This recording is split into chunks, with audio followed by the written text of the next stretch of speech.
સર્વસ્ય ચાહં હૃદિ સન્નિવિષ્ટો મત્તસ્મૃતિર્જ્ઞાનમપોહનં ચ વેदैश्च સર્વૈરહમેવ વેદ્યો વેદાંતકૃત વેદવિદેવ ચાહં. ઓમ શ્રી સ્વામિનારાયણાય નમો નમઃ. ઓમ શ્રી હરિકૃષ્ણાય ઘનશ્યામાય નમો નમઃ. ઓમ શ્રી સહજાનંદ સ્વામિને નમો નમઃ. ઓમ શ્રી પૂર્ણ પુરુષોત્તમાય નમો નમઃ. બોલો સ્વામિનારાયણ ભગવાનની જય. હરિકૃષ્ણ મહારાજની જય. વાલા તમામ યુવાનો, આજની યુવા સભામાં વાલા આપણા ઈષ્ટદેવ સ્વામિનારાયણ ભગવાનના સાનિધ્યે પૂજ્ય સંતો અને આપ સર્વે યુવાનોને ભાવથી જય સ્વામિનારાયણ. દિવસ ઉપર દિવસ જાય છે, ભગવાન કાંઈક આપણને આગળ લેતા જાય છે.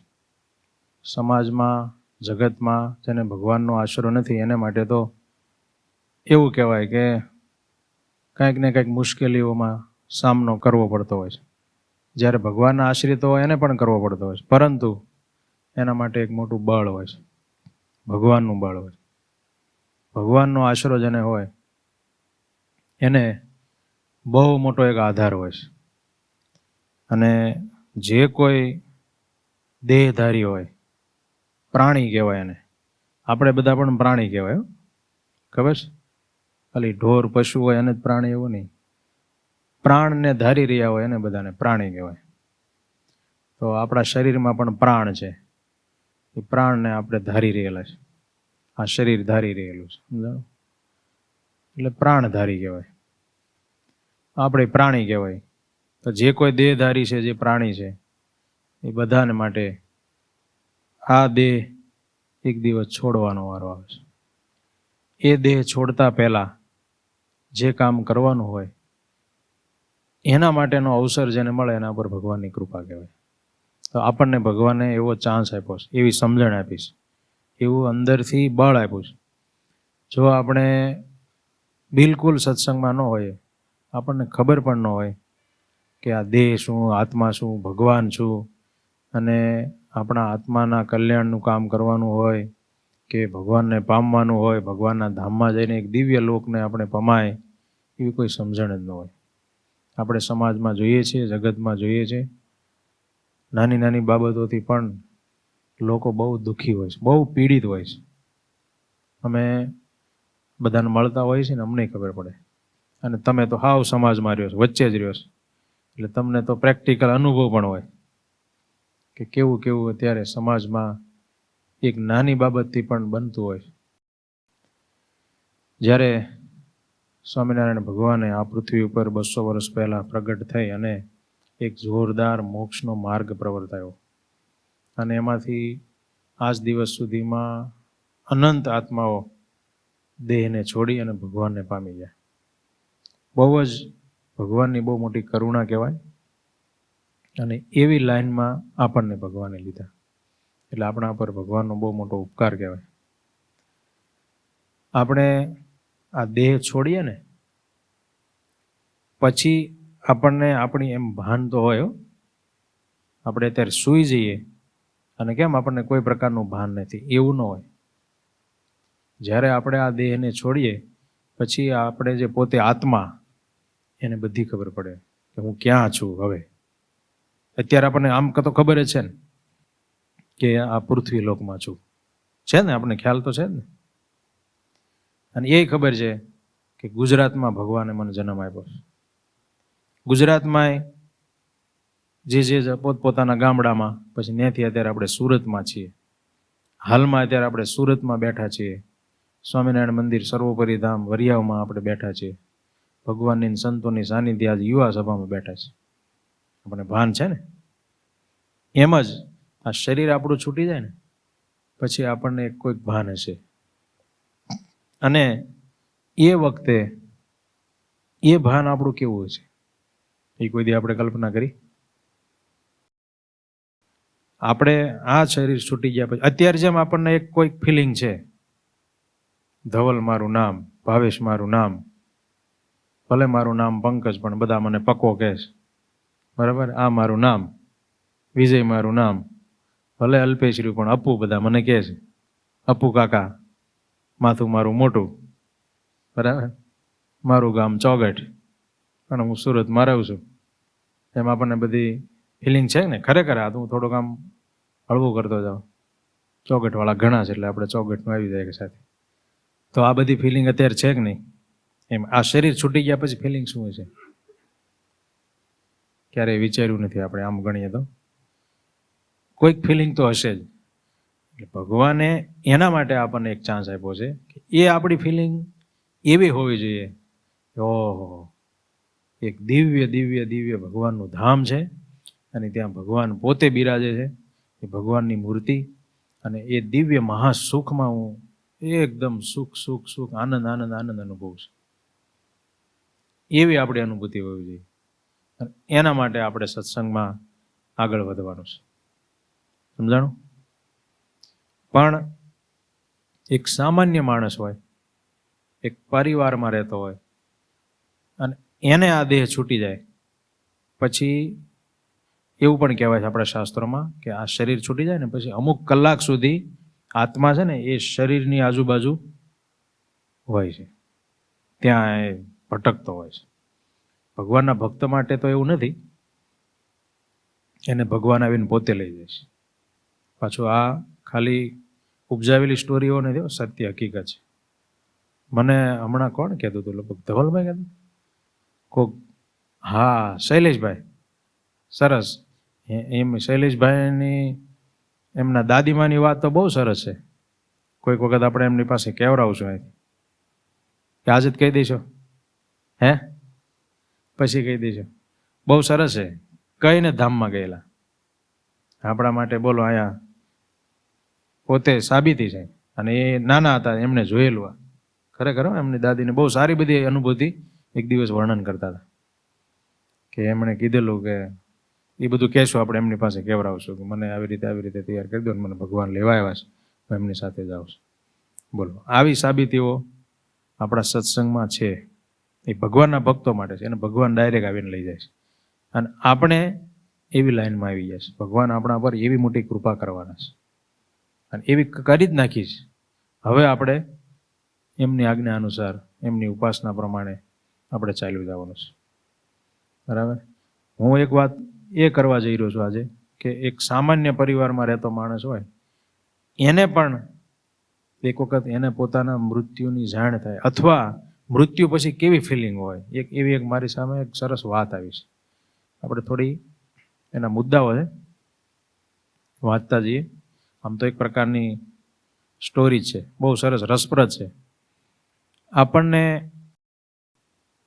ભગવાને મનુષ્યનો દેહ આપ્યો છે, તો આપણી આજુબાજુમાં ઘણા બધા માણસો રહે છે, પરિવારમાં બધા સભ્યો રહે છે, આપણા મિત્ર વર્ગ છે, પછી આપણે જ્યાં ત્યાં ધંધો કરતા હોય, જોબ કરતા હોય કે કાંઈ પણ કામકાજ કરતા હોય, એની આજુબાજુમાં પણ બધા માણસો હોય, આપણા મિત્રો હોય. તો એ બધાની સાથેનું આપણું વર્તન અત્યારે કેવું હોય, અને આ દેહ છૂટી ગયા પછી આપણને શું વિચારધારા હોય આપણી, એવી એક સરસ મજાની વાત છે. આપણને અંદરથી જગાડી દેવી વાત છે. આપણને આમ અંદરથી એક સમજણ આપે એવી વાત છે કે આપણે જો આ પરિસ્થિતિ આપણે આવી ગઈ અને પછી વિચારવાનું હોય તો એના પહેલાં આપણે આવું વિચારીએ તો બહુ સરસ છે. તમે સાંભળજો. એવું શાસ્ત્રોમાં અલગ અલગ એનું બધું કહેવત છે, પણ એ જીવ ત્યાં આજુબાજુમાં હોય છે. અને એ જીવની શું ફિલિંગ હોય, જો બસ પરફેક્ટ આપણે એ વાંચવી છે અહીંયા. આપણે એક વખત કલ્પના કરી લઈએ, એની સાથે સાથે ને આપણે આપણી કલ્પના કરી લેવાની કે મારું આવી રીતનું માનો કે મૃત્યુ થયું.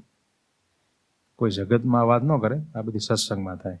દ્રઢતાને લઈને આપણે આપણી સમજણ દ્રઢ કરતા હોય છે, અને અમુક નાની નાની બાબતો તો આપણે એમના છૂટી જાય છે. અમુક બાબત તો કેવી હોય ખબર, હાવ સ્થૂળ બાબત હોય, એટલી વાતને પકડીને માણસ આખી જિંદગી બાંધતો હોય, એટલી વાતને લઈને ઘરમાં આખી જિંદગી ઝઘડા ચાલતા હોય. જ્યારે સત્સંગમાં જે માણસ આવતો હોય એને સમજણ મળે સત્સંગની, તો એ એકદમ હળવો ફૂલ થાય અને આવી સમજણપૂર્વક જીવન જીવે. એટલે એક ભાઈ માનો કે પોતાના મૃત્યુનું થઈ ગયા પછી એ આજુબાજુમાં છે અને એનું એક વર્ણન કરી રહ્યા છે. એમાં આપણે આપણું જોડી દેવાનું, બરાબર. રોજના જેવી જ એ સવાર હતી. એ ભાઈ પોતે વાત કરી રહ્યા છે, મારે ઓફિસે જવાનું હતું. આંગણામાં પડેલું છાપું ઉઠાવી છેલ્લા પાના પર મારી તસવીર જોઈ હું ચોંકી ઉઠ્યો. આંગણામાં ચોંકમાં ઓલો આવીને ભૂંગળું ઘા કરી જાય ને, હા, અને આમ પડેલું અને આમ ઉઠાવ્યું તો એમાં મારી તસવીર, મારો ફોટો બેહણું, સમજાણું? અક્ષરવાસ, અક્ષર નિવાસી, જે આપણે સત્સંગમાં લખતા હોય, સગતમાં સ્વ. હવે આપણે આપણું નામ જોડી દેવાનું. કોઈ આપણી વિશે જોડે નહીં, જોડે તો આપણે જરા કાંકલો પકડીએ, પણ સત્ય હકીકત છે. મારી તસવીર જોઈને હું ચોંકી ઉઠ્યો. લે, આ તો અગરબત્તી મારા ફોટાની બે બાજુ લાગી ગઈ. લાગે ને અગરબત્તી બે બાજુ આમ આમ, અને નીચે એકાદું પાછું કોકને કંઈક આવડતું હોય તો વાક્ય લખી નાખ્યું હોય, તમારી તસવીર જોતા અમને યાદ આવે છે, એ બધું કંઈક હોય ને બધું. એટલે હું તો ચોંકી ઉઠ્યો. એ મારા અવસાનના સમાચાર હતા કે આજે ફલાણા ભાઈનું મૃત્યુ થયું અને આટલા વાગે એમનો અગ્નિ સંસ્કાર થશે અને આ તારીખે એમનું સામૂહિક બેસણું. હવે તો એ કલાકોમાં થઈ ગયું. પહેલાં ઝાઝા દિવસ થોડાક દી બધા ભેગા થઈને બધું કરતા હતા, એ કાણ મોકાણ બધી વહી ગઈ. 1 કલાકમાં બેસણું પૂરું. એ મારા અવસાનના સમાચાર હતા. મને એકદમ આઘાત લાગ્યો. હવે એનાય માણસને પોતાના અવસાનના સમાચાર મળે, કેવો આઘાત લાગે હોય ને. ફિલિંગ મેં હમણાં વાત કરી એટલે તમને, આપણે અહીંથી દેહ છોડી દઈશું ને ત્યારે પણ આપણને કોઈક ફિલિંગ હશે. એટલે આપણે તો એના પર જઈ રહી છે કે આપણી ફિલિંગ કેવી હોવી જોઈએ. તો મને એકદમ આઘાત લાગ્યો. હા, કાલે રાતે સૂતો હતો ત્યારે છાતીમાં થોડુંક દુખતું હતું, પણ પછી તો હું ઘસઘસાટ ઊંઘી ગયો હતો ને.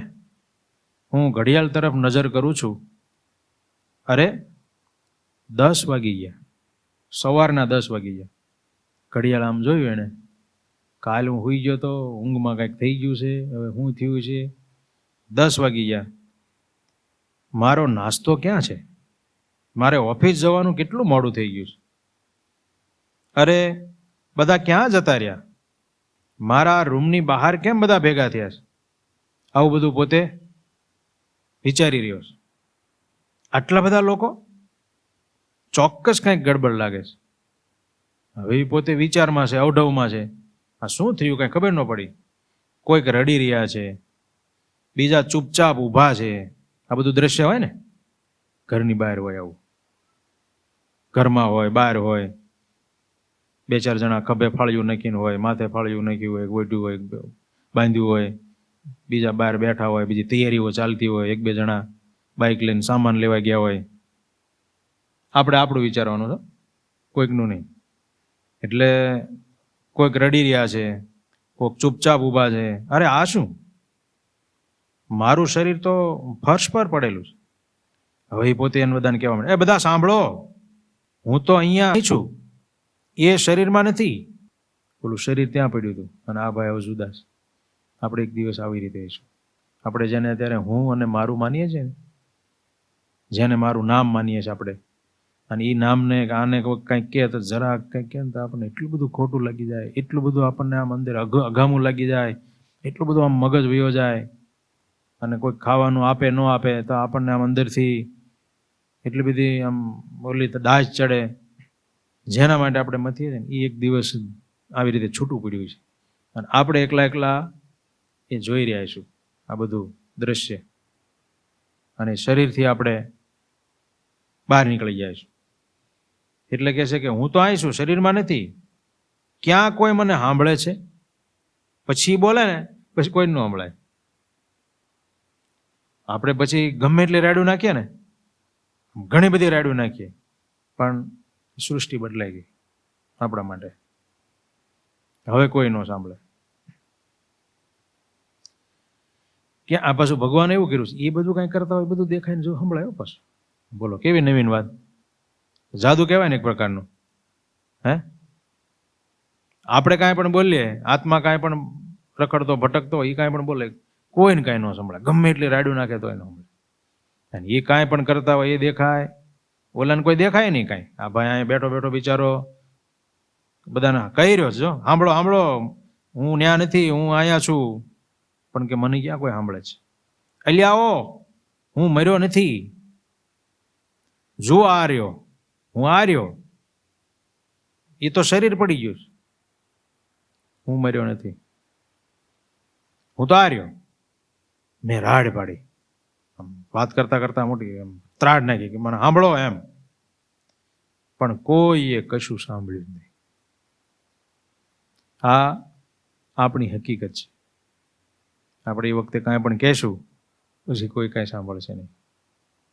પછી કાંઈક આપણને અંદરથી કાંઈ વેદના થાય કે મારે આમ કેવું છે, આમ કેવું છે, એ નહીં.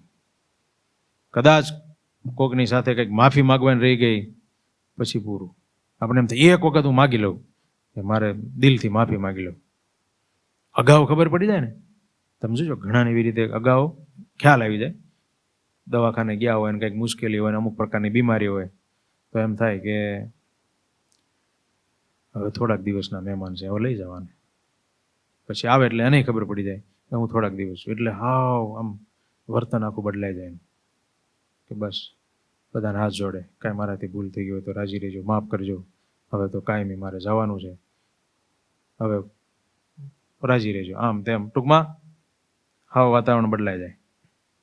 પણ એ બધું પહેલા, શરીર છૂટ્યા પહેલા. શરીર છૂટી ગયા પછી કાંઈ જ ન થાય. એટલે આ ભાઈ રાડ પાડીને કહેતા હતા, કોઈ કાંઈ સાંભળ્યું નહીં. પછી વિચારવા લાગ્યા, કોઈને મારામાં રસ હોય એમ લાગ્યું જ નહીં. મારામાં હવે કોઈને રસ નથી. કેમ કે એ તો જે એમાંથી હતું તત્વ એ વી ગયું. પછી આ ખોખું પડી રહ્યું. પછી આપણામાં કોઈને રસ નહીં. બધા નિશ્ચેતન પડેલા મારા શરીર તરફ શોકથી જોઈ રહ્યા હતા.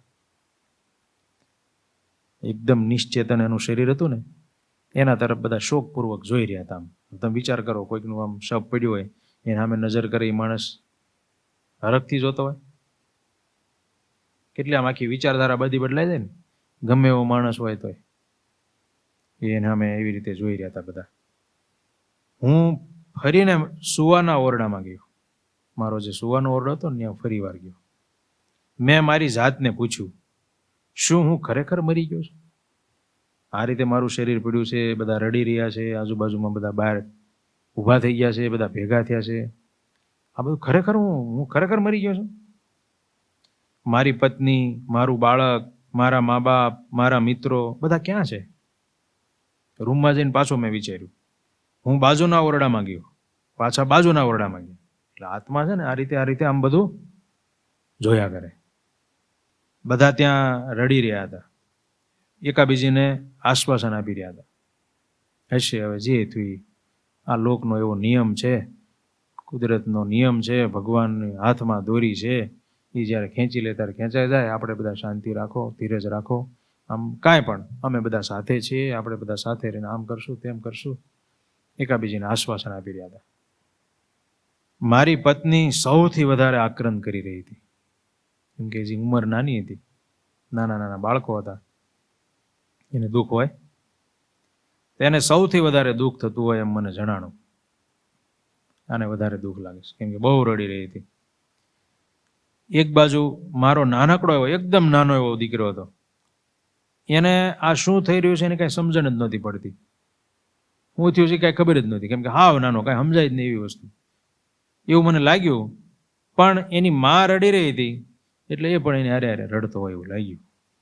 એને લઈને રડતો હતો, કેમ કે એની માં રડતી હોય પછી આ રડવા માંડ્યો. એને કાંઈ ખબર જ નથી. કેમ કે આ ગયા અને ઓલા આવ્યા. સમજાણું? એમાં આ લોકમાં અમુક આવતા હોય છે, અમુક જાતા હોય છે. ઓલા ભાઈ ગયા અને સામે આ હજી આવ્યો છે ભાઈ, એટલે હજી તો આવ્યો જ છે, ત્યાં કાંઈ ખબર જ નહીં. આ બધું સમાજ ને લોક ને જગત ને શું છે, બધા ધીમે ધીમે ધીમે એને થોડીક સમજણ પાડે, બધું જોવે અમુક વર્ષ સુધી, પછી એને ખબર પડે. ત્યાં સુધી એને કાંઈ ખબર પણ નથી પડતી હોય. અરે મારા એ વાલસોયાને હું બહુ જ પ્રેમ કરું છું. એના છોકરાને જોઈને એને અંદર આ બધા વિચારો આવે છે. હાવ નાનો એવો છે, કુમળો ફૂલ જેવો, એને હું બહુ પ્રેમ કરું છું. એમ કહી આવીને હું શી રીતે વિદાય લઈ શકું? મારે એક વખત એને કહેવું છે, દીકરાને કાનમાં કેવું છે, બધા સગાવાલાને કેવું છે, આ દીકરાને હું બહુ પ્રેમ કરું છું. આમ કીધા વગર મારે વિદાય લઈ લેવાની કેવી રીતે મને થાય? પણ થઈ ગઈ. મારી પત્નીએ મારી કેટલી બધી સંભાળ લીધી છે. આજ દિવસ સુધીમાં એને મને બધી રીતે સાથ આપ્યો છે. નાની મોટી મુશ્કેલીમાં કે હારા માળા સમયમાં બધી રીતે મને એને સાથ આપ્યો. એમ કહ્યા વગર પણ હું કઈ રીતે મરી શકું? મારે એને એ કહેવાનું રહી ગયું. ભારે કરી, શરીર છૂટી ગયું.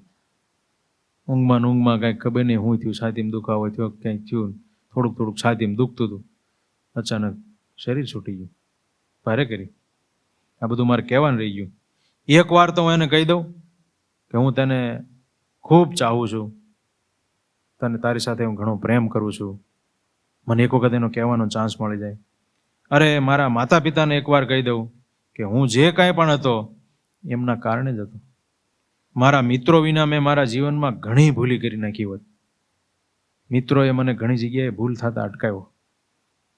આ મિત્રોનો અંદર આપણા જીવનમાં રોલ હોય છે કે આપણે ક્યારેક કંઈક ભૂલ કરી નાખવાના હોય ને તો આપણને અટકાવે, કોઈ પણ રીતે કાંખલો ચાલીને અટકાવે. ખરાબ ખોટું લાગે તો પણ સ્વામિનારાયણ ભગવાને વચનામૃતમાં કીધું કે સાચા મિત્રનું લક્ષણ એ છે કે હિતની વાત આપણી હોય ને એ દુઃખ લગાડીને પણ કે, આપણને દુઃખ લાગતો હોય ને તો એ લાગવા દે, પણ એમ કે આમ ન કરતો. સમજાણું? શૈલેષભાઈ ધવલભાઈને કે ધવલભાઈ જોઈજો આમ ન કરતા, હા ખોટું કહેવાય. હા ધવલભાઈ બિપિનભાઈને કે બિપિનભાઈ જોઈજો, હા આમ ન કરાય. એમ એકાબીજી મિત્રોને કે ને મૌલિકભાઈ ધવલભાઈને કે એમ મિત્રો હોય તો આપણને અમુક ભૂલો કરતા અટકાવે. એટલે એ આ વાત એ ભાઈ પોતે ટાંકે છે કે જો મારા જીવનમાં આ મિત્રો ન હોત તો હું કંઈક ઘણી બધી ભૂલો કરી બેઠો હોત. તો આજે મારે એમને કંઈક તો કહેવું જોઈએ ને. એમને કીધા વગર હું કઈ રીતે વિદાય લઈ લઉં? એ લોકોને મારી ખરેખર જરૂર હતી ત્યારે હું એમના કશા કામમાં આવ્યો નહીં. એક આ મને પસ્તાવો પણ થઈ રહ્યો છે. એને ખરેખર જ્યારે જરૂર હતી ત્યારે હું એને કામ ન લાગી શક્યો, કેમ કે એ મેં મારો સ્વાર્થ ઘણી વખત જોઈ નાખ્યો ત્યાં, અને એ વખતે હું કાંઈ કરી ન શક્યો. મારે એને મદદરૂપ થવું જોઈતું, ન થઈ શક્યો. એની દિલગીરી મારે વ્યક્ત કરવી જોઈએ. એ કર્યા વગર હું કેવી રીતે મરી શકું? હવે શરીર છૂટી ગયા પછી આત્મા પોતે આવું વિચારે છે બધું. સમજાય? એના પહેલા જો આ થઈ ગયું હોત તો હવે પસ્તાવો ન થાય. હવે પાસે પોતે વિચારે છે. અને આ તો પાછું કોઈના હાથમાં છે નહીં, કાંઈ ડેટ ફિક્સ નથી, કોઈ ટિકિટ ફિક્સ નથી કે કેલ્વિનભાઈની ફલાણી તારીખે ટિકિટ છે, કેનેડા જવાના છે કે યુકે જવાના છે ને આ તારીખે આટલા વાગ્યાના આટલા મિનિટે ને આટલા સેકન્ડે એની ફ્લાઇટ આવવાની છે. એમાં તો કોઈ એવું કંઈ ફિક્સ છે નહીં. આમાં ગમે ત્યારે અચાનક આવવાનું અને એ પ્લેન આવી જ જવાનું, ઉપડી જવાનું, કાંઈ પૂછવાય નથી રહેવાનું, આવીને વહી જવાનું. પછી એવું નથી કેમ બોલું પહેલાં બસ એ ઊભા રહેતા ને પછી આપણે જો ત્યાં ઓલા બસ સ્ટેશનમાં બેઠા બેઠા બીજું ઠૂઠા પીતા હોય તો વહીને આવીને વહી જાય તો આપણે પડ્યા નથી રહેવાનું, વયું જ જવાનું, હાલતું જ થવાનું. એટલે કે હવે મારે દિલગીરી વ્યક્ત કરવી હોય તો કેવી રીતે કરી શકું? અને કર્યા વગર હું કેવી રીતે મરી શકું? જો ને પહેલા ખૂણામાં કોઈક છાના આંસુ સારી રહ્યા છે. અરે એ તો એક જમાનામાં મારો જીગરી દોસ્ત હતો. એક દિવસ અમે રોજ સર્વોપરી ધામ સાંજે જતા અને ઓલા બોર્ડના ડબ્બામાં બધું સિમેન્ટ ને રેતી ને માલ ને બધો પૂરીને એવા સરસ બોર્ડ તૈયાર કર્યા હતા. અને સંતો એટલા બધા રાજી થતા હતા અને અમે રાજીપો લીધેલો. અને એ બધે પાછું રાત્રે જાગીને ખાડા ગાળીને હારી પેટ પાણા નાખીને ધરબીની બોર્ડ ફિટ કર્યા હતા ને એ બધો આનંદ કરતા હતા. રાત્રે સંતોએ પછી ગરમા ગરમ મગદળ જમાડ્યો હતો ને આવા અમે જીગરી દોસ્ત હતા એમ વાત કરે. અરે એક જમાનામાં એ મારો જીગરી દોસ્ત હતો. હાવ નાનકડા મતભેદ અને ગેરસમજૂતીના કારણે અમે બે છૂટા પડ્યા. જ્યારે મિત્રતા તૂટે ને ત્યારે આવું જ હોય. હાવ નાની એવી નજીવી બાબતેથી માણસ આખી જિંદગીની મિત્રતા તોડી નાખે છે. આ શીખવા જેવું છે. પણ આમાંથી હારવાર આ બધું શીખવા જેવું છે. ખાલી કહાની આપણે સાંભળી રહ્યા છીએ એવું નથી. આપણે કાંઈક એવી નાની નાની બાબતો હોય તો એમાં તરત મતભેદ નહીં કરી નાખવાનું. ગમે એવી મોટી ભૂલ થઈ ગઈ હોય કોઈ પણ પ્રકારે આપણા મિત્રથી તો પણ, અથવા આપણા સ્નેહી કોઈ પણ, તો એટલી બધી એ મોટી ભૂલને પણ એને સુધારી શકાય છે. પણ એને લઈને એની સાથે સંબંધ કટ કરી નાખીએ, મતભેદ કરીને છૂટા પડી જઈએ, એવું ન કરાય. એટલે આ ભાઈ કહે છે કે એક નાની એવી ગેરસમજ અને નાનકડા એવા મતભેદને કારણે છૂટા પડી ગયા અમે. હવે એ ભાઈ શરીર છૂટી ગયા પછી વિચારી રહ્યો છે. અમારો જીગરી દોસ્ત કાયમ હારે રહેતા, સાથે જ રહેતા, કાયમ જવાનું, ગમે ત્યાં આવવાનું જવાનું, અમે બધા સાથે જ હોઈએ. અને આ ભાઈ કે છૂટા પડ્યા ને વળી પાછા અમારા અહમોના કારણે કદી ભેળા જ નહોતી. એટલો બધો અહમ પાછો ઘટ થઈ ગયો પછી ભેગા જ ન થવાનું. એકાબીજીમાં વટમાં જઈતું રહેવાનું કે ના હવે એ મારે ન જોઈએ, હવે મારે એને રે કોઈ નહીં, આમ તેમ. વાત તો હાવ નાની એવી હોય તો પણ અમારીથી ભેળું ન થવાનું. હવે મને એનો પસ્તાવો થાય છે.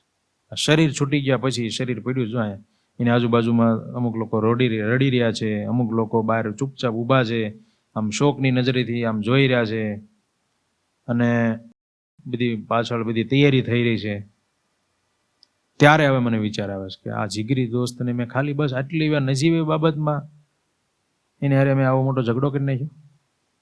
મને પસ્તાવો થાય છે. અને હું એની પાસે ગયો પાછો. હવે શરીર છૂટી ગયા પછી જો ઓલાને ખબર પડે કે આવ્યો તો શું થાય? તમે વિચાર કરો, કલ્પના કરી. શરીર છૂટી ગયા પછી ઓલો આવે તો કેલ્વિનભાઈ બીચ ઉપરથી ગાડી મૂકીને ભાગે ને?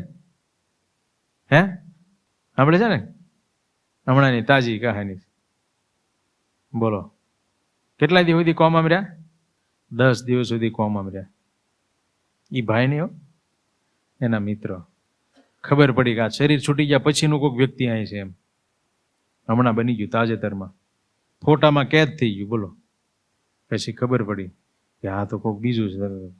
મુઠ્ઠીઓ વાળીને ગાડી મૂકીને પોતાની ગાડી 4 વ્હીલ લેવાનું ઉભા રહ્યા, દોટ મૂકીને બહુ આગા દૂર જઈને આવ્યા કોમામાં. 10 દિવસ સુધી કોમા એમ. છૂટી ગયા પછી કોઈક આવે તો આવું થાય. ઓલો ભાઈ એના મિત્ર પાસે ગયો. તમે વિચાર તો કરો શું દશા થાય. એ કે હું મારા મિત્ર પાસે ગયો, ઓલો જીગરી દોસ્ત હતો ને, અહમના કારણે પછી જિંદગીભર ભેગા ન થયા કેટલા વર્ષોથી, અને મારો હાથ એની તરફ લંબાવ્યો. મારે એને મારી દિલગીરી સમજાવી હતી આમ વાત કરીને. ફરી એના જીગરી બની જવું હતું કે હવે આ બધું ભૂલી જાઓ, પાછા હતા એમના આપણે મિત્ર થઈ જાય. એવું મારે એને સમજાવવું હતું કે મારા દોસ્ત મને માફ કરી દે, મારીથી ભૂલ થઈ ગઈ, હવે હું ક્યારે દિવસ આવી બાબતમાં તારથી છૂટો નહીં પડું, હવે હું કોઈ દિવસ આવું મગજમાં નહીં વિચારું. અને હવે આપણે હતા એમના પાછા એવા ગેલ મસ્તી કૂદ કરતા હતા, આનંદ કરતા હતા, સર્વપરિધામ જાતા હતા, ને એમ આપણે જાશું ને આનંદ કરશું ને સત્સંગ કરશું ને આ અમને આનંદ કરીશું. એવી મિત્રતા આપણે હતી એવી પાકી કરી દેવી. મને મારી ભૂલ બધી માફ કરી દે એમ મારે કહેવું હતું. એટલે હું એની પાસે ગયો. એમ આ ભાઈ એની પાસે ગયા. અરે રે, એને મારો હાથ દેખાતો નથી, એને મારો હાથ નથી દેખાતો. એ કેવો નિષ્ઠુર છે. પાછો મનમાં વિચાર આવ્યો, હું આટલી સરળતાથી મારું હૈયું ઠાલવી રહ્યો છું તો પણ એ હજી આટલો અભિમાની છે, હજી અભિમાન રાખે છે, મારે સામે નથી જોતો. ખરેખર મારે આવા લોકો માટે લાગણી વશ ન થવું જોઈએ. પાછો આવો વિચાર આવ્યો. જોયું માણસ કેવો.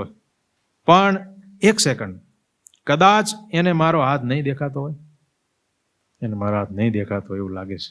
કેમ કે આટલું બધું આમ કરું તો કાંઈક તો માણસ કંઈક કરે ને, કાંઈક મટકા મારે, આમ આંખો પટપટાવી જાય. હું કાંઈ પણ કરું છું મારે સામે જ નથી જોતો.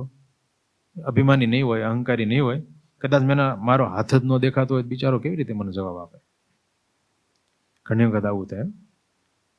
હવે આપણને એ પરિસ્થિતિની ખબર જ ન હોય, ઓલો બિચારો ભાળતો જ ન હોય આપણું, તો કેવી રીતે આપણે સામે જોઈએ? ઘણી વખત એવું થાય. હમણાં મને કોણે કીધું કે અમારે સ્વામી સંસારમાં એવું હોય ને, લગ્નમાં પ્રસંગમાં ગમે એ માણસો આવ્યા ને બધાને પ્રેમથી બોલાવાના, આવો, આવકારો આપવાનો, હાથ મિલાવાના, બધું કરવાનું. એમાં એકાદાન રહી ગયું હોય ને તો એટલું બધું ખોટું લાગી જાય, એટલા બધા સંબંધો બગડી જાય. એમાં આવ્યા ને અમારે સામું ન જોયું. કદાચ ભૂલમાં બિચારાથી રહી ગયું. એ કાંઈ સ્પેશિયલ એ નો સામે જોવા માટે ને ઊભા હોય, ત્યાં ઊભા હોય છે એના માટે ઊભા હોય, બધાને મળવા ઊભા હોય ને, પણ કંઈક કામકાજમાં આમાં તેમાં હવે એટલા બધી દોડધામમાં કંઈક પ્રસંગ, કંઈક વાત આવી ને કંઈક જરૂરી કામ આવ્યું ને ઓલું શું કહેવાય રિસેપ્શનમાં ઊભા હોય ને બિચારાને વાહેત કોક આવીને કાનમાં કંઈક બીજું કહેતું હોય કે ત્યાં બરફી ખૂટી છે તો આપણે શું કરવું? આ તો એક્ઝામ્પલ આવું. હવે એમાં કામ માર્યા ને ઓલા આવ્યું ને વી ગયા તો એટલું બધું ખોટું લાગે. એમ આપણે ન લગાડે, એના માટે બિચારા એ ઊભા હોય. પણ આ એની પરિસ્થિતિ આપણે સમજી શકીએ તો ખબર પડે. તો આટલી નાની એવી વાતમાં કોઈ સાથે આપણને બગડે નહીં, કોઈ સાથે એવો અહંકાર ન બંધાય, કોઈ સાથે એવી આંટી ન બંધાય, અને કોઈ સાથે આપણો સંબંધ ન બગડે. અને આ સંસારમાં જુઓ ને તમે, સમાજમાં આવી નાની બાબત જ હોય, નાની બાબતથી તરત જ હવે આ તો વૈયા ગયા પછી હજી વિચારે તોય આવું એક વખત વિચાર નહીં, બોલો કે આ તો અહંકારી છે ને અભિમાની છે ને મારે સામે જોતો નથી ને. પણ પછી પાછો એને વિચાર આવ્યો કે મારો હાથ નહીં દેખાતો હોય, ભૂલ્યો હોય કે મારું શરીર તો બહારના ઓરડામાં પડેલું છે ને, બિચારાને આ ક્યાંથી દેખાય મારો હાથ? ઓ ભલા ભગવાન, હું તો ખરેખર મરી ગયો છું, હું તો મરી ગયો છું, એટલે મારો હાથ ક્યાં આ બિચારો ભાળે છે? શરીર ના પડ્યું છે, હું તો અહીં જુદો છું, મારા શબની બાજુમાં બેઠો. હવે પછી હું જઈને મારા શબની બાજુમાં બેઠો. જોઈ લો, કોઈ દિવસ આપણે અભ્યાસ કરાય આવો, રોજ આપણે અભ્યાસ કરવાનો કે આપણે આપણા શરીરથી છૂટા છીએ, દૂર છીએ, જુદા છીએ. શરીર અને આપણે કોઈ સંબંધ નથી. અત્યારે ખાલી ફક્ત આપણે એમાં અંદર રહેલા છે. એક દિવસ આપણે એનાથી આવી રીતે બહાર રહીશું ત્યારે આપણી કેવી પરિસ્થિતિ છે, ત્યારે આપણી અંદરની ફિલિંગ કેવી છે, બેઠા બેઠા એવો વિચાર કરાય. સ્વામિનારાયણ ભગવાને આના માટેના બહુ પ્રકારે, અલગ અલગ પ્રકારે બધા ઉપાયો આપેલા છે. એક વેદરસમાં તો ભગવાન એના પર બહુ સરસ ઉપાય આપે. મહારાજ કે એક એક અંગને વિચારવું. પગ એ હું નથી, કે મારો નથી. પછી એમ કરતા કેડ, એમ બધું શબ્દ મહારાજે આપ્યું. કેડ હું નથી, એ મારી નથી. પછી આ છાતી એ હું નથી, આ હાથ હું નથી, આ માથું હું નથી, આંખ હું નથી. આમ એક એક અંગ મહારાજ કે લેવું. સમજાણું? આપણે અત્યારે આને હું માની બેઠા છે. આ હું કે મારું એકય નથી, આપણે એનાથી જુદા છીએ. ઓલો ભાઈ બહાર બેઠો બેઠો આ બધું વિચારે છે, અને પછી એના શબની બાજુમાં જઈને બેઠો. કેવી નવીન વાત છે. પહેલા અંદર હતો ત્યારે એને હું મારું માનતો હતો. હવે જ્યારે ખાલી મારું રહ્યું છે એમાં, કે આ મારું હતું એમ. એક દિવસ બળીને રાત થઈ જાય પછી એ વયું જશે, દેખાશે જ નહીં. પણ અત્યારે બાજુમાં જઈને બેઠો, અને એ કે ન્યા બેઠા બેઠા મને બરાબરનું રડવું આવી ગયું. જોર જોરથી હું રડવા માંડ્યો, પણ કોઈ સાંભળે નહીં. પછી પતી ગયું. પછી કાંઈ રડવાનું કોઈ ન સંભળાય. અરે મારા વાલા ભગવાન, મને બસ થોડાક દિવસ જીવતો કરી નાખી. રડતા રડતા મને આવા વિચારો આવ્યા. મને થોડાક જ દિવસ જો જીવતો કરી દે ને તો હું મારી પત્ની, મારા મા બાપ, મારા મિત્રો, આ બધાને એક વખત સમજાવી દઉં કે એ બધા મને કેટલા વાલા છે. હું એક વખત એને કહી દઉં કે તમે બધા મને ખરેખર બહુ વાલા છો, અને હું તમારા માટે આ કરીશ, ચાલો. એમ મારે એક વખત એને સમજાવી દેવું છે. આવું બધું હું રડતો હતો, મારું શરીર ત્યાં પડ્યું હતું. એ જ દરમિયાનમાં મારી પત્ની મારી બાજુમાં નહીં આવી પહોંચી. એને કાંઈ ખબર નથી, અહીં બેઠો જ. આપણે ત્યાં બેઠા હોય પછી એને ન કાંઈ ખબર હોય. એને તો શબ્દ દેખાય ખાલી, આપણે ત્યાં બાજુમાં બેઠા હોય એ ન પડ્યું. એ કે હું ત્યાં બેઠો તો ત્યાં આવી પહોંચી. એ કેટલી ગુણિયલ દેખાય છે, કેટલી ડાય છે, મને એને કેટલો સાથ આપે. એમ બધા એના ગુણો અને એને બધું એને યાદ આવવા માંડ્યું.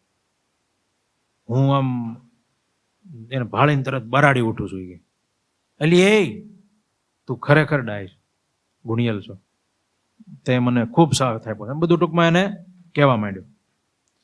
પણ એને ક્યાં મારા શબ્દો સંભળાય છે? પૂરું. બસ આટલી સેકન્ડોમાં જ હોય છે.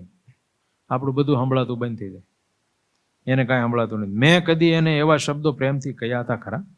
હવે મને વિચાર આવે. અત્યારે હું જે બધું બોલું છું, તું બહુ ડાય છો ને, તું બહુ ગુણિયલ છો ને, તું મને એટલો એટલો તે મને સપોર્ટ આપ્યો ને, એવું મેં પહેલાં એને ક્યારેય કીધું હતું? હું નહોતો કહી શક્યો ત્યારે. હવે મને પસ્તાવો થાય કે મેં એને આવું ક્યારેક કીધું હોત તો. તમે જોજો, આવું આમ માણસને કાં અહંકાર આડો આવે, કાં કાંઈક સંકોચ, શરમ, ઘણું બધું એને મગજમાં આવે, અમુક પ્રકારની મર્યાદા આવે. પણ સાથેના પાત્રોમાં, તમારા ઘરમાં જ સાથે તમે રહેતા હો, એને જો ક્યારેક કહી શકો ને આવું, એનો પ્રત્યેનો જે રાજીપો છે ને એ ક્યારેક જણાવવો પડે. ખરેખર આ બહુ સારું હીરો, બહુ સારું થયું, ના ના બહુ સારું, આ કામ સારું, તમારા તરફથી આ, તારા તરફથી આ મને સપોર્ટ બહુ સારો. ભલે એકલા હોય ત્યારે, ગમે ત્યારે, બધાને હાજરીમાં કહેવાય, ક્યારેક એકલા કહેવાય, કહી શકાય. આ શીખવા જેવી વસ્તુ. એનો આભાર, એનો ઉપકાર આપણે યાદ કરાય, એમાં કોઈ ખોટું નથી. એમાં ભલે જગતમાં જેને કોઈ કહેવાય માને કાં તો નમાલો છે, આમ છે, એ બધું હવે કેવું અહંકારની આખી રીત થઈ ગઈ ને, એટલે લોકો એમ નમી ન શકે. વી ગયું, પહેલાં તો હતું આવું બધું. આપણે એને કહી શકીએ, આજુબાજુમાં મિત્રોને પણ કહી શકીએ, સગાવાલાને કહી શકીએ, માતા પિતાને કહી શકીએ, તમારી પત્નીને તમે કહી શકો, તમારા સંતાનો પણ ક્યારેક કંઈક સારું કામ કરે તો એને તમે કહી શકો, એનો ઉપકાર તમે યાદ કરી શકો, તે મને બેટા સારો સાથ આપ્યો, સારું. આવા સમયે તમે લોકોએ, છોકરાઓએ મારી પાસે, મેં આવી અપેક્ષા નહોતી રાખી, તમે મને આવો સપોર્ટ આપ્યો, એમ કરીને આપણે એનો ઉપકાર જે કાંઈ હોય એને યાદ કરાય, એનો ગુણ યાદ કરાય. પણ કે આ મેં તો ક્યારેય પહેલાં જીવતા નહોતું કીધું, આ ભાઈ હવે પસ્તાય છે, આપણે એ પસ્તાવું ન પડે એને પહેલાં આપણે કહી શકીએ. હું મોટી ચીજ પાડી દઉં છું, ત્યાં બાજુમાં આવીને, અરે ભગવાન મહેરબાની કરીને મને થોડોક સમય જીવતો કરી દે, અને હું પાછો ફરીને રડી પડું છું. મને એક જ છેલ્લી તક આપી દે મારા વાલા, હું મારા વાલસોયા બાળકને ભેટી લઉં અને મારી અને માને છેવટનું એક સ્મિત આપી દઉં. મારા બાપને મારા માટે ગૌરવ થાય એવા 2 શબ્દ એમને કહી દઉં. આવો બધા હવે એને વિચારો આવે છે. મારા બાળકને ભેટી લઉં, મારી માને હું જરાક સ્મિત આપી દઉં. છેલ્લે ઓલું થઈ જાય ને, ઘરમાં ડખા થઈ જાય ને, માથાકૂટ થઈ જાય ને, પછી એની હગ્ગી માં હોય ને, એની સામે કોઈ દિવસ માણસ સ્મિત પણ ન આપી શકે. બોલો, આખી જિંદગી ન આપી શકે. મોઢું ચડાવીને જ એની સામે જોવે. આવું થઈ જાય. હમણાં એક કાકાનો વિડીયો મને કોઈકે મોકલ્યો હતો, બહુ સરસ હતો, ઘણો લાંબો છે. એને કોઈક પૂછે છે, કોઈક આશ્રમમાં છે એ કાકા, કોઈક વૃદ્ધાશ્રમ જેવામાં. પછી કે શું કાકા, રડતા હતા, બહુ પહેલાં શરૂઆતમાં રડતા હોય છે એવો બતાવે. તો કે મારા છોકરાઓ છે ને, આટલા છોકરા છે ને, આટલા છોકરાને મેં 3 કંઈક છોકરાને એવું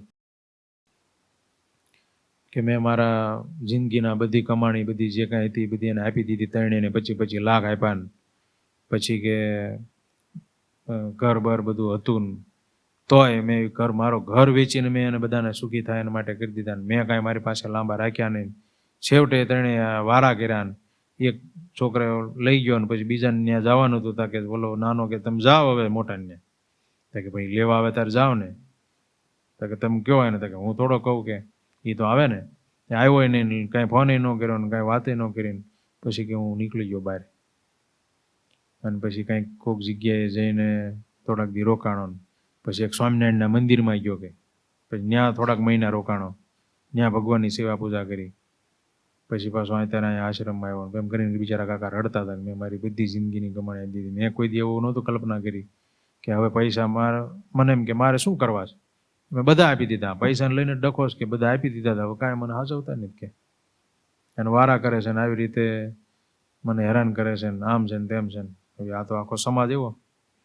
પછી હવે છોકરાઓ એના મા બાપની સામે જોતા હોય, એક સ્મિત ન આપી શક્યા હોય, મીન્સ કે એક વખત એની સામે હસીને જોઈ ન શકે. સ્વામિનારાયણ ભગવાને એવું કીધું કે આજીવન માતા પિતાની સેવા કરવી. સમજાણું? ભલે એ પછી પરિસ્થિતિ જે થાય, પણ આપણે મહારાજની આજ્ઞા પાળવી તો મહારાજ આપણા પર રાજી થાય. એટલે આ ભાઈને એમ થયું કે મારી માને એક સ્મિત આપી દઉં, મારા બાપને મારા માટે ગૌરવ થાય એવા 2 શબ્દો એમને કહી દઉં. એ તો પછી આપણે મૂકી દીધું હોય સાઈડમાં. મારા બધા મિત્રોને મેં જે કાંઈ નથી આપ્યું એ માટે દિલગીરી માગીને એના પર માફી માગી લઉં. મારા જીવનમાં હજી રહેવા માટે એમનો આભાર માની લઉં કે બધું એને મારા જીવનમાં અંદર રહ્યા એ લોકો. આવું સમય થયો તો પણ એ આવ્યા. હવે એક વખત હું એની પાસે માફી માગી લઉં. અને મેં ઊંચે જોયું અને હું ચોધાર આંસુએ રડી પડ્યો. આમ બધું જોયું મેં, ચોધાર આંસુએ રડી પડ્યો. મેં ફરીને એક પોક મૂકી, જોરથી પોક મુકાઈ ગઈ. અરે પ્રભુ, મને છેલ્લી એક તક આપી દે મારા વાલા. એમ મને આમ અંદરથી એમ કકળાટ થઈ ગયો કે હવે પછી એક વખત જો મને તક આપી દો ભગવાન, તો હું આ બધા પાસે આવી રીતે મળી લઉં, બધાની માફી માગી લઉં, બધાને હું મારે જે કહેવાનું છે શબ્દો કહી દઉં. હવે હું અહીંયા તો ઘડીકનો મહેમાન છું, અહીંથી મારે જવાનું થશે. દેહમાંથી તો નીકળી ગયો છું, પણ અત્યારે હું બધું જોઈ રહ્યો છું અને મારે હતું જે કામ બધું કરવાનું બાકી રહી ગયું. સમજાણું? આવા બધા એને વિચારો ચાલુ થયા અને રડી પડ્યો, જોર જોરથી રડી પડ્યો. પછી ભગવાનને પ્રાર્થના કરે છે, હે મારા વાલા, હે ભગવાન, એક વખત મને તું ચાન્સ આપી દે, એક વખત મને તું મોકો આપી દે અને હું આ બધું મારું બાકી રહી ગયેલું કામ પૂરું કરી દઉં. આવા એને વિચારો આવે છે અને આ પ્રમાણે રડી રડીને ભગવાનને પ્રાર્થના કરે છે. અને એ દરમિયાનમાં અચાનક કંઈક થયું. હવે આખી બાજી પલટાય છે, આખી કહાની વળાંક લે છે. અને મારી પત્નીએ મને હળવેકથી જગાડ્યો અને વાલથી કહ્યું, તમે ઊંઘમાં આમ કેમ રડી રહ્યા છો? તમને કાંઈ થાય છે? તમને ખરાબ સપનું આવ્યું લાગે છે? અરે, હું જીવું છું? મારી પત્ની મને સાંભળી શકે છે? શું વાત છે? અત્યાર સુધી કોઈ સાંભળતું નહોતું. પછી આ ભાઈ કહે છે કે મારા જીવનની આ સૌથી સુખદ પળ હતી. એક વખત માણસને એમ થઈ જાય કે હું મરી ગયો છું, પાછું એમ થાય કે હું જીવું છું, પછી કેટલું સુખ હોય ને. મારા જીવનની આ સૌથી સુખદ પળ હતી. વાલા યુવાનો, ખ્યાલ આવ્યો કે નહીં શું થયું? સ્વામિનારાયણ ભગવાને એક બહુ સરસ વાત કરી છે. આ ભાઈ તો ઊંઘમાં હતો, ઊંઘમાં જરાક સ્વપ્નમાં વહી ગયેલો અને સ્વપ્નમાં આ બધી પરિસ્થિતિ સર્જાણી. અને હવે ભગવાનને પ્રાર્થના કરતો હતો, હે ભગવાન, એક વખત મને ચાન્સ આપી. હવે આપી દીધો, હવે શું કરશે? આપણને અત્યારે આપેલો છે, આપણને આપેલો છે ને, હવે આપણે શું કરીએ? હાલો, અત્યાર સુધી જઈ ગયું, આજ આપણે આ વાત સાંભળી, હવે વાત સાંભળ્યા પછી આપણે શું કરશું? આપણું જીવન આપણે કેવું કરીશું? અહંકાર ને વાસના ને આસક્તિ ને અભિમાન એ પૂર્વક જીવીશું કે એ બધું મૂકીને આપણે એક વખત જાણે આજ આપણો છેલ્લો જ દિવસ છે એમ માનીને જીવશું? સમજાય? કાલે જ જાણે મરણ આવવાનું હોય, આજે જ મરવાનું હોય એમ જીવીએ તો આપણને એમ થાય પણ એવું થોડું, એવું મરણને યાદ રાખીને જીવાય. સ્વામિનારાયણ ભગવાને વચનામૃત ગઢડા અંત્યના 30માં બહુ મસ્ત વાત કરી છે. ભગવાનના શબ્દો બેઠા આપણે હું વાંચું જો, એકદમ બહુ મસ્ત વાત કરી છે. એમાં ભગવાને 5 વાનાની વાત કરી છે, પણ આપણે આના માટે રિલેટેડ તો 1 કે 2 વાત જ છે, પણ આપણે વાંચી લઈએ. વચનામૃત વિશે તો ખબર છે ને, ઘણા બધા અમુક નવા યુવાનો છે, નહીં ખબર હોય, પણ ક્યારેક આપણે એના વિશે વાત કરીશું, ફરીથી જાય પછી છેલ્લે આપણે પૂછીશું. પણ સ્વામિનારાયણ ભગવાને પોતે જ્યારે 200 વર્ષ પહેલા હતા ત્યારે પોતે આવી રીતે સભા કરતા, બેસતા અને વાતો કરતા, અને એ સામે બેઠેલા સંતો લખી લેતા. જે દિવસે બેઠા હોય એની તારીખ, તિથિ, વાર, ક્યાં બેઠા છે, કેવા વસ્ત્રો પહેર્યા, બધું અંદર લખેલું હોય. અને પછી એ આખી વાત લખાઈ ગયેલી હોય, એને એક વચનામૃત કહેવાય. એવા કુલ 262 વચનામૃતો છે. એમાં બધા ચેપ્ટરો પાડેલા છે. એટલે ગઢડા અંત્ય પ્રકરણનું એક ચેપ્ટર છે. એમાં 30મા વચનામૃતમાં ભગવાને કીધું છે કે આ 5 વાર્તાનું અમારે નિત્ય નિરંતર અનુસંધાન રહે છે. આ રોજ અમને તાજું રહેશે આ 5 વાત. તો એ કઈ? તો તેમાં એક તો એમ છે, આપણે આ દેહને મૂકીને જરૂર મરી જવું છે. એ તો પોતે ભગવાન છે, એને જન્મ પણ ન હોય અને મરણ પણ ન હોય. એ તો જન્મ મરણથી પર છે, તો દેખાડે છે. માત્ર એમની આ લીલા હોય છે, માત્ર એમના ચરિત્રો હોય છે કે જેને લઈને આપણા જેવા આત્માઓ એમની લીલાઓ, ચરિત્રો ગાઈને એમના ધામને પામે, એમની મૂર્તિને પામે, પરમપદને પામે. એના માટે આની આ બધી લીલાઓ હોય. પણ એ પોતાનું દ્રષ્ટાંત આપીને આ વાત કરી રહ્યા છે.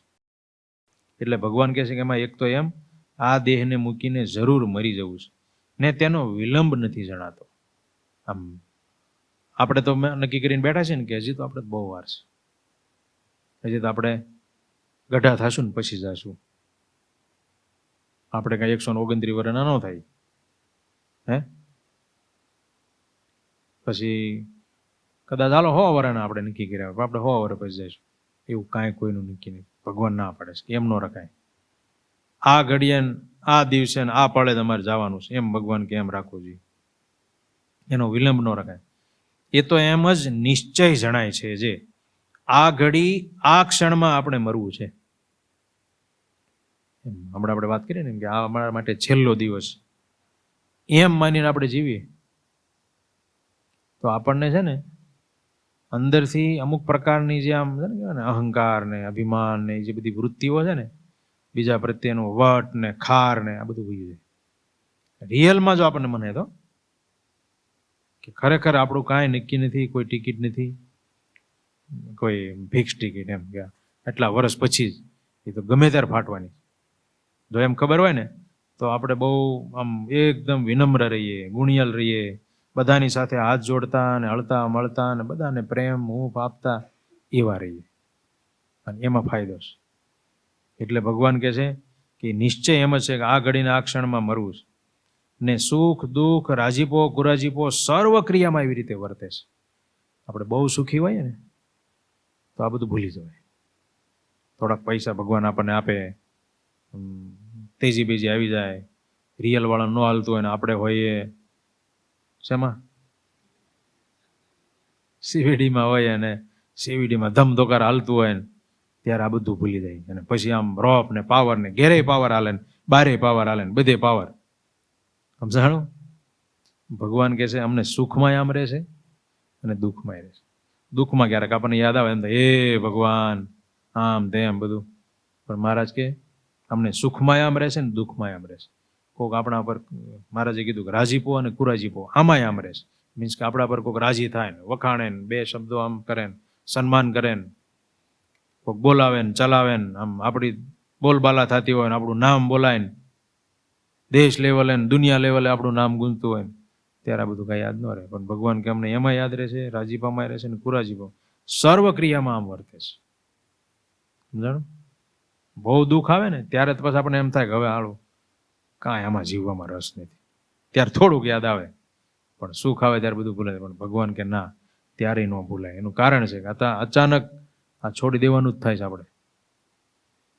એટલે બધી ક્રિયામાં આવી રીતે ભગવાન કરે છે. એવો વૈરાગ ભગવાને પોતે કીધો હતો પોતાના મુખે. સમજાણું? અને પછી બીજી વાત એક ભગવાને કરી, એક બહુ સરસ, આને અનુસંધાનમાં છે એટલે હું લઉં છું. ભગવાન કે અને બીજું એમ છે આપણે મરીશું તેમાં આટલું કામ તો આપણે કર્યું છે ને આટલું બાકી છે તે કરવું છે. આવું અમને નિરંતર એવું અનુસંધાન રહેશે. આ સ્વામિનારાયણ ભગવાન પોતે શીખવાડે છે આપણને. આપણે ઓલી કહાનીમાં જોયું, મેં આ કહાની એટલે લીધી, આ ભગવાનના વચનો સાથે બહુ બંધ બેસતી વાત છે કે આપણે વૈયા ગયા પછી આપણા બધા કામ અધૂરાનું લિસ્ટ ઓલા ભાઈએ કાઢ્યું બિચારે. આ તો ભગવાનની કૃપાથી ભગવાને કૃપા કરી દે પાછો લાવ્યા, પાછો આવ્યો એવું જ કહેવાય ને એક પ્રકારે. એને હવે જો ભાન થાય તો જેમ એ પોતે બધા કમિટમેન્ટ આપતો હતો એ પ્રમાણે જીવે. પાછો ભૂલી જાય છે આપણે આ બધું છે ને ગર્ભવાસમાં માતાના ઉદરમાં હતા ને ત્યારે ભગવાનને કહીને આવેલા છે. બહુ પ્રકારના કોલ આપી દીધેલા. નિષ્કુળાનંદ સ્વામીએ આ બધા યમદંડમાં એમાં બહુ સરસ આની બધી વાતો કરી છે. હે ભગવાન મને એક વખત છોડાવો, હવે હું તમે કહો એમ જ રહીશ ને, તમે રાજી થાવ એમ જ જીવન જીવીશ ને. બધું જ આપણે ઘણું બધું ભગવાનને વચનો કેટલા બધા દઈને આવ્યા છે. કેમ કે ત્યાં એટલું બધું દુઃખ પડતું હોય છે ગર્ભવાસમાં. સમજાણું? પછી આપણે બધું ભૂલી જઈશ. આ લોકમાં આવીએ ને પછી પાછું બધું ભૂલી જાય. એમ ભગવાન આપણે ઘણી વખત કહીને આવ્યા છે. એટલે સ્વામિનારાયણ ભગવાન કહે છે કે આટલું કામ થયું છે ને આટલું બાકી છે એનું અમને નિત્ય અનુસંધાન રહેશે. હવે એ કયું કામ પાછું આપણે આ બધું કરીએ એ નહીં હો, એ તો થવાનું જ છે. એટલા હીરા વેચાણા છે ને એટલા નથી વેચાણા ને એટલા બાકી છે ને એટલા દેવાના છે ને એ તો છે એટલે થવાનું. પણ ખાલી એ નહીં, મહારાજ ભગવાન તો એ કહે છે કે કે ભગવાને આપણને જેના માટે જન્મ આપ્યો એ જન્મ લઈને જે કામ કરવાનું હોય ને એમાં કેટલું થયું અને એમાં કેટલું બાકી રહ્યું, એ ખરેખર આપણને કામ યાદ રહેવું પડે. એમાંથી જો આપણે ભગવાનના માર્ગે ચાલ્યા તો એ તો ભગવાનની કૃપાથી એટલું કામ થયું. રોજ મંદિરે જઈએ છીએ અથવા અઠવાડિયે 1-2 વખત જઈએ છીએ અને ભગવાનની પૂજા કરીએ છીએ, ભગવાનને રાજી કરવા માટે કેટલું કરીએ છીએ. એ જે બધું કામ છે ને એ ઘણું ખરું જે કરતા જાય છે એ થતું ગયું. પણ એમાંય ઘણું કામ એવું છે કે ભગવાનને ન ગમે એવું આપણાથી ઘણું થતું હોય, ભગવાન નારાજ થાય, ભગવાનની આજ્ઞા લોપાતી હોય તો એને બંધ કરવું પડે. પછી અમુક કામ એવા હોય કે હજી ખરેખર કરવા પડે વધારે, તો એ આપણાથી ન થતું હોય. સમજાણું? આમાં તો ભગવાન બધું ગણાવશે ત્રીજી વાતમાં એ છે. અને આપણા બીજા બધા માટે સમય રોજ ફાળવીએ છીએ, આપણા માટે આપણે કેટલો સમય ફાળવીએ છીએ એ બધું કામ બાકી છે. ભગવાનનું નામ સ્મરણ, આમ તો ખરેખર આપણે મનુષ્ય જન્મે કરીને કેવી સ્થિતિ હોય ખબર છે? તમારા માટે થોડીક નવી પડશે, પણ અંતર મીન્સ કે અંદર આપણને આપણા આત્મામાં અખંડ ભગવાનની મૂર્તિ દેખાય ને એવી સ્થિતિ ને એવી પ્રાપ્તિ કરવાની હોય. એટલા લેવલ સુધી આપણે પહોંચવાનું હોય. એ જ્યાં સુધી નથી થયું ત્યાં સુધીનું કામ બાકી છે. બરાબર? આ તો થોડીક ઊંચી વાત છે, પણ ત્યાં પહોંચવામાં આગળ વધતા જઈએ તો થઈ શકે એવું છે. અને એ આ સંપ્રદાયમાં સ્વામિનારાયણ ભગવાને એવી સરસ રીત પ્રવર્તાવી છે. તો નાનો માણસ હોય, બાળક હોય, અબાલ વૃદ્ધ, કોઈ પણ બાય ભાઈ બધા કરી શકે એવી સરસ સરળ રીત આપેલી છે. તો એ સત્સંગ કરતા એમાં આગળ વધતા જાય. કેટલું વધારણું એ આપણે રોજ જોતું જવાય. તો ભગવાને એવું કીધું કે આવું અમને નિત્ય અનુસંધાન છે. વળી ત્રીજું એમ છે, અમારા મનમાં પંચ વિષયની વાસના ટળી ગઈ છે કે નથી ટળી? આપણને ત્રીજી વાત ગળે જ ઉતરતી નથી. મીન્સ કે ગળે કરતા એમ એને તો હજી આવું ટાળવાનું હોય એ નથી ખબર કે પંચ વિષયની વાસના ટાળવાની હોય. શબ્દ, સ્પર્શ, રૂપ, રસ ને ગંધ, આ પંચ વિષય છે. એ પંચ વિષયની વાસના હોય ને ત્યાં સુધી માણસ અહીંયા બંધાયેલો રહેશે અને ભગવાનમાં જોડાઈ નથી શકતો. પણ એ આપણે આગળની વાત છે. તેમ છતાંય ભગવાનના વચનો જ આપણે યાદ કરીએ, થોડુંક અંદર ઉતરે તો આપણને એનું બળ મળે અને એની સમજણ મળે. તો ભગવાન કે અમારા મનમાં પંચ વિષયની વાસના ટળી ગઈ છે કે નથી ટળી? અને એમ જાણું છું જે ટળી તો ગઈ છે. આ તો ભગવાન છે એ પોતાના દ્રષ્ટાંતે વાત કરે છે. એને કાંઈ હોય જ નહીં વાસના, પણ આપણને શીખવાડવા માટે કહે છે. એક વખત એવું તો થાય છે કે ટળી ગઈ છે, તો પાછું ત્યારે તે વિષયની જે ક્રિયા તે કેમ થાય છે? વિષયોની વાસના ટળી ગઈ, માનો કે રસની વાસના, ખાવાની પીવાની સ્વાદની વાસના ટળી ગઈ, તો પછી ખવાય જ કેમ? તો પછી એ તો ક્રિયાઓ તો થાય છે, તો કેમ થાય છે? ત્યારે મનમાં એમ થાય છે કે રખેને ન ટળી હોય એમ અણવિશ્વાસનું નિરંતર અનુસંધાન છે. બોલો, હા ભગવાનની વાત છે, થોડીક ઊંચી વાત છે. પછી આગળ તો બીજી 2 વાત છે, એ સંતોનો અને ભક્તોના અને એના ઉપરનું. પણ સ્વામિનારાયણ ભગવાને ખાસ માર કહેવાનું આ વાત ઉપર વાત કરી કે નિત્ય નિરંતર અમને અનુસંધાન રહેશે કે આપણે આ ઘડીએ આ પળે મરી જવાનું છે. એટલે આ બોલી આગળ આપણે વાત જાણી એના આધારે આપણે પણ પોતે એક આ સમજણ લઈને રોજ ચાલીએ ને કે આપણા માટે આ છેલ્લો દિવસ છે. તો હવે મારે આમ અંદર ફિલિંગ સાથે તો આ છેલ્લો દિવસ હોય તો બધા સાથે મારું વર્તન કેવું હોવું જોઈએ, આજુબાજુના પરિવારમાં બધા સભ્યો સાથે. અને હવે એનાથી પણ એક ઉપર વાત કે ખરેખર આજ મારે વયું જવાનું છે, આ છેલ્લો જ દિવસ છે. તો હવે ભગવાન તરફ પણ મારી વૃત્તિઓ કેવી હોવી જોઈએ? ભગવાન રાજી થાય એના માટે મારે શું કરવું પડે? ભગવાનની આજ્ઞામાં જ રહેવાય. ભગવાનની આજ્ઞા લોકવાનો સંકલ્પ થાય ને તો તરત આપણને યાદ આવે હમણાં જ આ બધું મૂકીને વયું જવાનું છે. તો ભગવાનની આજ્ઞા લોપીને આવું પાપ કરીને ક્યાં જવું છે મારે? કંઈક પાપ કરવાનું અંતરમાં મન થાય તો તરત આ વિચાર આવે. ભગવાનને ન ગમે એવું કાંઈ પણ વસ્તુ અંદર આપણા દિલમાં ખૂંચતી હોય તો આપણને તરત એમ થાય કે આ બધું મૂકો ને હેઠું, આ બધું કરીને શું કામ છે? કેમ કે હમણાં વયું જવાનું, દેહ તો પડી જવાનો, પછી બધું પસ્તાવો થશે. પછી એમ થાય કે આ બધું સત્સંગમાં જતા હતા અને આ બધી વાતો આપણને ખબર પડતી હતી, હે ભગવાન હવે એક વખત મને ચાન્સ આપી દો તો હવે આ બધું એક વખત છોડીને આવતો રહું અને બધું તમને રાજી કરી લઉં. ઓલા ભાઈને જ ચાન્સ આપ્યો પણ આપણને નહીં મળે, એ તો સપનામાં તો એટલે મળ્યો. હા, રિયલમાં કોઈ નથી મળતો. બસ ક્યારેક બને એવું, સત્સંગમાં એવું અમુક પ્રસંગ બન્યા હા પાછા આવે. પણ પછી આપણે પાછા આવી બહુ ઈચ્છતા ન હોય. ઓલા કોઈક હમણાં કથામાં કોઈક દ્રષ્ટાંત આપતા હોય છે, એક ભાઈના ઘરના આવી ગયા, પછી નનામી લઈને જતા હતા ને, ઓલા ઘરમાં ઓલી ખીંટી હતી, એ ખીંટી યારે નનામી ભરાણી ને તે ઓલી બાઈ બેઠી થઈ, તે પાછા લાવ્યા. એટલે આ તો જીવી, પાછી 10 વર્ષ જીવી. 10 વર્ષ પછી પાછા બેન ગયા, ઓફ થયા, અને નનામી લઈને નીકળતા હતા, ઓલા ભાઈ ઉભા ઓલા ઉભા રાખ્યા, ઓલા લઈને જાય, કેમ તક ઓલી ખીંટી કાપી નાખું. આ પાછી ઉભી થાય 10 વર્ષ મારે એનું રહે, બસ આવું હોય. પછી આપણે જીવી એમ કોઈ ઈચ્છતા ન હોય, સમજાણો? એટલે આપણને કોઈ પાછા આવવા ઈચ્છે નહીં, આપણને કોઈ આપશે નહીં ચાન્સ, એના પહેલા કરી લેવાનું આપણે જે કરવાનું છે ને એ કામ. એટલે ભગવાને આપણને સરસ મજાનો ચાન્સ આપ્યો છે, બહુ ઉત્તમ મોકો આપ્યો છે, અને કરવાનું કામ કરી લઈએ તો બહુ સરસ રીતે થઈ શકે એવું છે.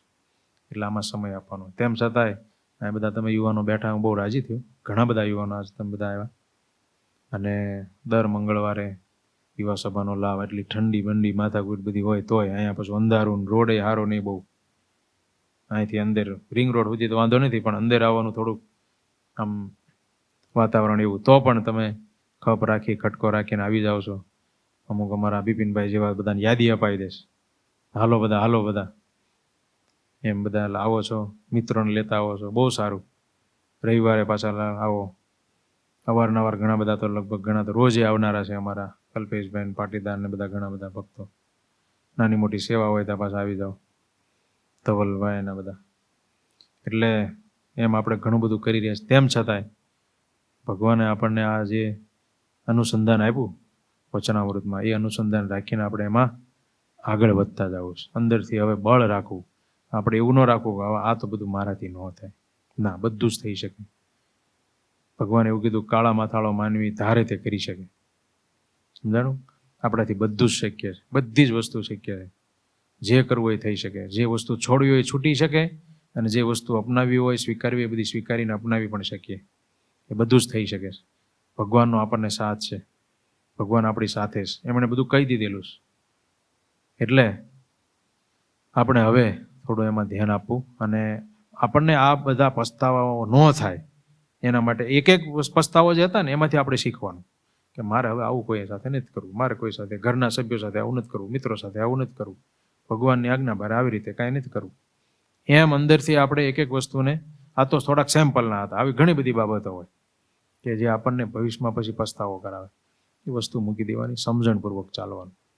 બહુ મહારાજે આપણને જિંદગી આપી છે ને આનંદ માટે આપેલી છે. આ બધી નાની નાની વાતોને પકડીને ભારે અને આમ હેવી કરીને જીવવા માટે નહીં, આનંદમાં રહી હળવા ફૂલ થઈને જીવવા માટેની ભગવાને આપણને જિંદગી આપી છે. તો એવી આનંદદાયી જિંદગી જીવાવી જોઈએ. એક સેકન્ડ કે એક પળ આપણી દુઃખદાયક જાય તો આપણને પોસાય એવી જ વસ્તુ નથી. શા માટે આપણે એમના વિતાવી? હા, નાની મોટી પરિસ્થિતિઓ આવે, કંઈક પ્રશ્નો આવે તો એના સોલ્યુશનો હોય, એના સોલ્યુશન કરવાના હોય. એમાંથી પીછેહટ કે મૂંઝાવું કે પડ્યા રહેવું કે નાસીપાત થવું એવી પણ વાત નથી. અને આ બધી વાત ભગવાને કરીને આપણે રોજ આપણું અનુસંધાન રાખવાનું, એને લઈને કાંઈ ખોટું ડરીને જીવવાની વાત નથી.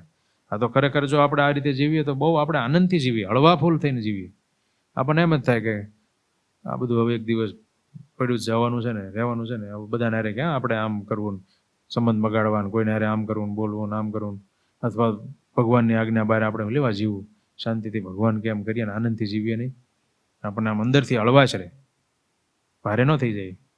બોલું તો આપણે બધું મગજમાં રાખીને જીવતા હોય, કેટલું બધું કેટલાયનું મગજમાં રાખીને જીવતા હોય. તો એ તો ભગવાન આપણને હળવા કરવા માટે આ વાત કરેલી છે. અને અનુસંધાન રાખીને જીવીએ તો ખોટું કામ આપણાથી ન થાય, પાપનું કર્મ કાંઈ ન થાય આપણાથી, ભગવાન નારાજ થાય એવું કાંઈ આપણાથી ન થઈ જાય, અને ભગવાનને સંતો ભક્તો રાજી થાય, આપણે આજુબાજુમાં જે સભ્યો છે એ બધા આપણાથી ખુશ થાય, એવું જીવન થાય. એના માટે ભગવાને અનુસંધાન આપેલું છે. એટલે આપણે એવું જીવન કરીએ, ભગવાનને પ્રાર્થના કરીએ, ભગવાન અમને તમે દયા કરીને, કૃપા કરીને, અતિ કરુણા કરીને આ મનુષ્યનો દેહ આપ્યો છે, તો મનુષ્યના દેહથી હવે અમારે જે કરવાનું એ કામ થઈ શકે, ન કરવાનું અમારાથી ક્યારેય ન થાય, એવી અમારા ઉપર કૃપા કરજો. આટલી વાત સાથે આપણે આજ આ સભાને પૂર્ણ કરીએ. બોલો સ્વામિનારાયણ ભગવાનની જય.